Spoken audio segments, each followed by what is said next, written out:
The internet and social media give us information, kitten memes, and more arguments than ever before. I'm never mad at a kitten meme. But are there civil discussions? No. Nice conversations? No.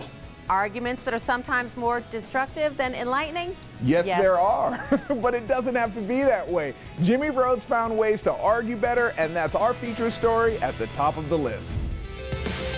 We've been arguing on the internet for decades, yet a grand total of 0 minds have ever been changed by a Facebook post. We're all talking past each other, attempting to win the argument. School of Thought founder Jesse Richardson says all that shouting just makes people dig in their heels. Everybody's brains are flawed. We all make mistakes in our thinking, and we all need to be a little bit more intellectually humble. That said, when it comes to internet trolls, it's nice to know how to deflate their lousy logic. I think being combative in that context is not altogether bad. That's why the School of Thought made a Fallacy's poster and website called Your Fallacy Is, to help people spot goofy leaps in logic, running down the most common errors in reasoning, starting with the false cause, confusing correlation with causation. Just because two things are happening simultaneously doesn't mean that one thing is the cause of the other. How about an example to make it clear with charts? As you can see, temperatures has been rising over the last 400 years, while at the same time, the number of pirates has been decreasing very rapidly. So you could conclude that pirates cool the world, global warming is a hoax, and we can cool the globe back down by increasing the pirate population. It's nuts, right? But once you know it, you'll see this argument all over the place.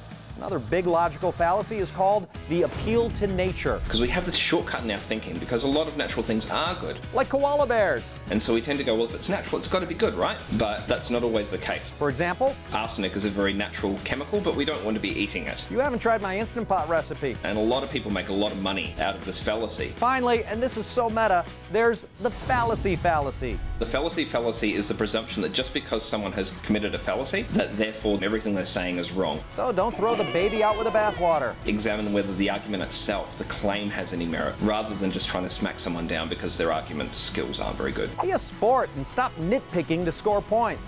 The bottom line? Being aware of the fallacies is great, but if we just bludgeon people over the head with them, it creates more division than common understanding. And division doesn't move the needle on anything. Knowing the tools to argue better is at the top of the list.